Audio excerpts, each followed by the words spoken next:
अनुराग भदौरिया जी, आरक्षण के मुद्दे पर जो राहुल गांधी ने वहां पर कहा है, क्या आप राहुल जी की बात से सहमत हैं? मैं कोट कर देती हूं, हम भारत में आरक्षण खत्म करने के बारे में सोचेंगे जब भारत फेयर प्लेस बन जाएगा। भारत अभी फेयर प्लेस नहीं है। बीजेपी कह रही है कांग्रेस आरक्षण विरोधी है। आप बात से सहमत है राहुल जी के कि आरक्षण खत्म करने की तरफ सोचना चाहिए? देखिए पूरा देश जानता है कि आरक्षण विरोधी कौन है। भारतीय जनता पार्टी। ये तो आरक्षण के विरोध में ही है। लेटर भर्ती करके आरक्षण खत्म करना चाहते हैं। देखा ही आपने 45 लेटर भर्तियां निकाल दी थी और अपनी मानसिकता के लोग भारतीय जनता पार्टी के लोगों को उसमें भरना चाहते थे। तो आरक्षण का कौन एसटी और ओबीसी का हक मानना चाह रहा था? 69,000 भर्ती उत्तर प्रदेश में कौन हक मानना चाह रहा था? वो तो लड़ाई लड़ी जा रही है, तब न्याय मिलने की कगार पे है। दूसरी, भारतीय जनता पार्टी के सरकार का विरोध करना राष्ट्र विरोध नहीं होता है। ये सुन लीजिए महेंद्र जी, जो आप कहते हैं ना बीजेपी का विरोध करना, आरएसएस का विरोध करना राष्ट्र विरोध नहीं होता है। कम से कम इतना मान लीजिए। और आपके अभी एक प्रेस कॉन्फ्रेंस कर रहे थे आपके नेताजी, वो राष्ट्रपति जी का नाम ले रहे थे। जरा साथ में भी बता देते कि पार्लियामेंट का नया भवन बना था, क्या उद्घाटन पे बुलाया था उनको? या राम मंदिर प्रभु का बन रहा था तो उसके उद्घाटन पे उनको बुलाया था क्या? ये भी बता देते। और जात की बात तो आप ही का, आपने ही कहा कि प्रधानमंत्री जी कह रहे हैं कि वो कह रहे थे प्रधानमंत्री पिछड़े जात से आते हैं। तो सवाल उठता है कि सारी बातें आप करोगे, दूसरा करेगा तो आपको दिक्कत हो जाएगी। भाई किसने बोला बांटोगे तो कटोगे? किसने बोला था? शमशान घाट, कब्रिस्तान किसने बोला? मंगलसूत्र, मुजरा किसने बोला? किसानों को खालिस्तानी पाकिस्तानी किसने बोला? बताइए आप। और आपकी एक सांसद है कंगना रनावत, क्या कहती है? वहां लाशें लटक रही थी, महिलाओं का रेप हो रहा था। वक्फ बोर्ड को किसने खत्म करने की बात की, उसमें सुधार करने की बात की? इन नफरत की राजनीति तो प्रभु आप कर रहे हो लगातार, और नफरत से ही आप जी रहे हो। मैं कहता हूं जो नफरत करते हैं उनको क्या मिलेगा उससे? अरे मोहब्बत ही कर लो तो आपकी नफरत का भी समाधान हो जाएगा, लेकिन आपको उससे कोई लेना देना नहीं है। नफरत से कुछ नहीं मिलने वाला। आप मुद्दों पे चर्चा नहीं करना चाहते, मुद्दों पे बात नहीं करना चाहते, हमें हमेशा मुद्दों से भटकाने की बात करते हैं। आपने एक दो मंत्री और आ गए, एक गिरिराज सिंह थे, अब दूसरे शिवराज सिंह आ गए। ये दोनों जो है ये ऐसी बातें करते हैं जैसे लगता है विपक्ष में है। हर बात को देशद्रोह बता देते तो कैबिनेट मंत्री हैं। कैबिनेट मंत्री हैं तो आपको अगर कोई देशद्रोह की लगती तो एफआईआर क्यों नहीं करवाते आप? कैबिनेट मंत्री हैं या कार्यकर्ता, पहले ये तय कर लीजिए। हमें तो कैबिनेट मंत्री, देश के कैबिनेट मंत्री हैं, और देश के कैबिनेट मंत्री हल्की बातें करेंगे। सुनिए, देश के कैबिनेट मंत्री अगर हल्की बातें करेंगे तो अच्छा नहीं लगेगा। दूसरी बात, जहां तक आरक्षण की आप बात कर रहे हैं, आरक्षण विरोधी भारतीय जनता पार्टी है। इसलिए हम चुनाव भारतीय जनता पार्टी को बार बार कहते हैं संविधान विरोधी, लोकतंत्र पे इनको विश्वास नहीं, आरक्षण ये देना नहीं चाहते। इसलिए हमने बोला है कि हम पीटीए के फॉर्मूले को लेकर लगातार आगे बढ़ रहे हैं, क्योंकि हमारी जिम्मेदारी है समाज में समाज को न्याय दिलाना। बीजेपी आरक्षण विरोधी है, जिनके साथ आपका गठबंधन है। अंजना जी, जिनके पूर्वजों ने ओबीसी आरक्षण को रोका, राहुल गांधी के पूर्वज ने रोका है।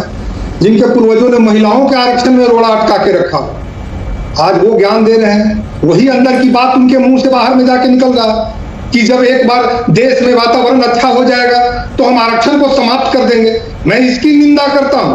और कांग्रेस के अंदर की जो योजना है वो कहीं ना कहीं विदेश की धरती पर जाकर के अंजना जी निकल जाती है। लेकिन जब तक इस देश में प्रधानमंत्री जी का नेतृत्व रहेगा, एनडीए की सरकार रहेगी, आरक्षण को, मेरे नेता ने भी कहा था नहीं, चिराग पासवान जी ने, कि समाप्त करने की बात तो दूर छोड़िए ना, सोच भी नहीं सकते हैं।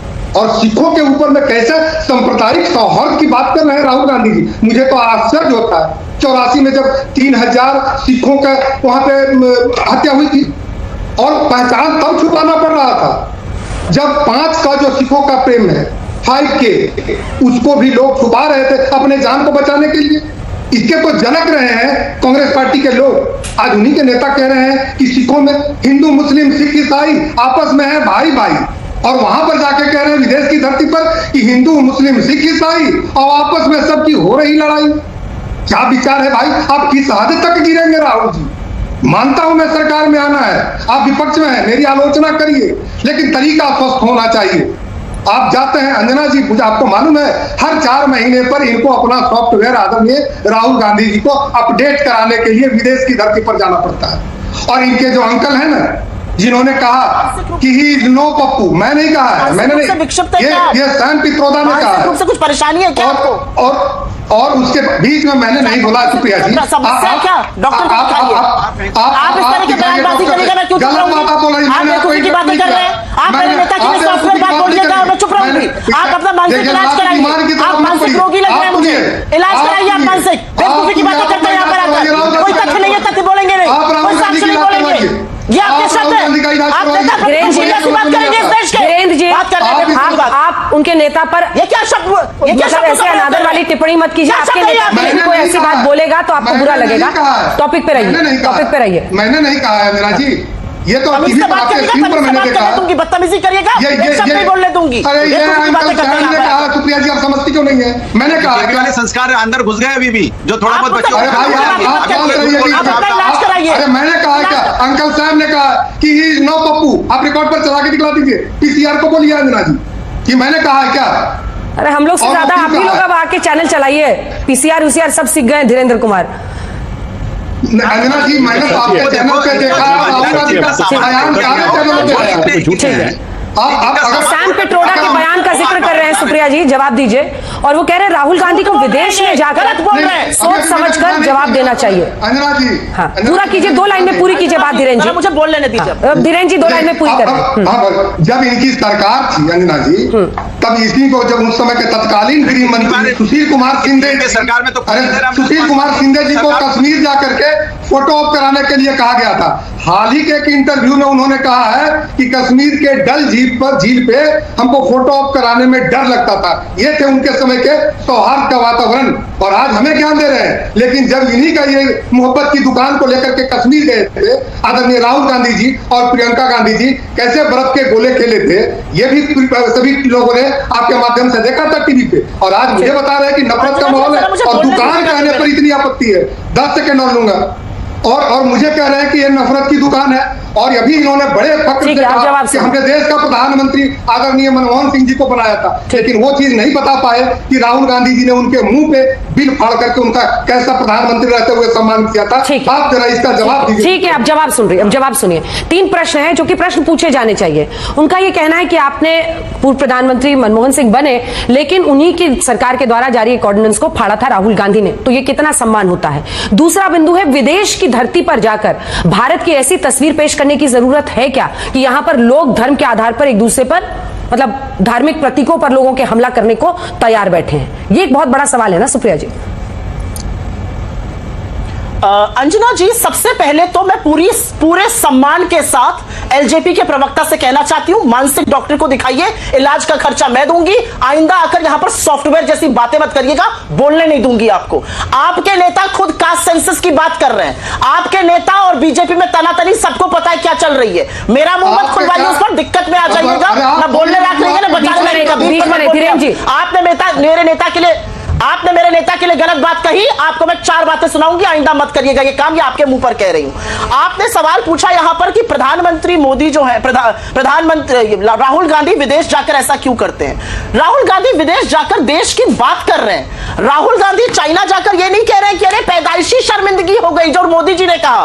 राहुल गांधी जी ये नहीं कह रहे दक्षिण कोरिया जाकर कि हिंदुस्तान में पैदा होने वाले लोग कोसते थे अपने भाग्य को। राहुल गांधी जर्मनी में जाकर 60 साल का ब्यौरा नहीं मांग रहे हैं। राहुल गांधी कनाडा में जाकर ये नहीं कह रहे हैं कि अब मैं सब कुछ साफ कर दूंगा, देश में सब कुछ हुआ ही नहीं है देश में, जैसे देश 2014 में आजाद हुआ है। और अगर सुनना चाहिए और दम है सुनने का भाजपा और एलजेपी के प्रवक्ता को मोदी जी को शब्दशः सुना भी देती हूं, क्योंकि सुनना कभी कभी जरूरी रहता है आप लोगों के लिए, अगर चाहिए तो सुना सकती हूं। यहां पर ये जो झूठा आक्रोश ना, ये बड़ा पुराना हो गया जुमला, विदेशी धरती पे ये क्या बात। अरे देश की बात कहीं पर भी होगी, देश के लोगों से मुखातिब थे, क्यों नहीं बात करेंगे देश की। आप जाकर देश के 70 सालों को कोसिए, आप बड़ा राम भजन कर रहे हैं। हम अगर सवाल उठा दें हम गलत कर रहे हैं। आप तो हिंदुस्तान में पैदा होने वाले लोगों के बारे में कह रहे हैं कि लोग अपनी किस्मत को कोसते थे, और ये मैं सुना के रहूंगी, मुझे लगता है ये सुनाना जरूरी है, लोगों को पता रहे, जरा सुन लीजिए। छोड़ो यार, कुछ होगा नहीं।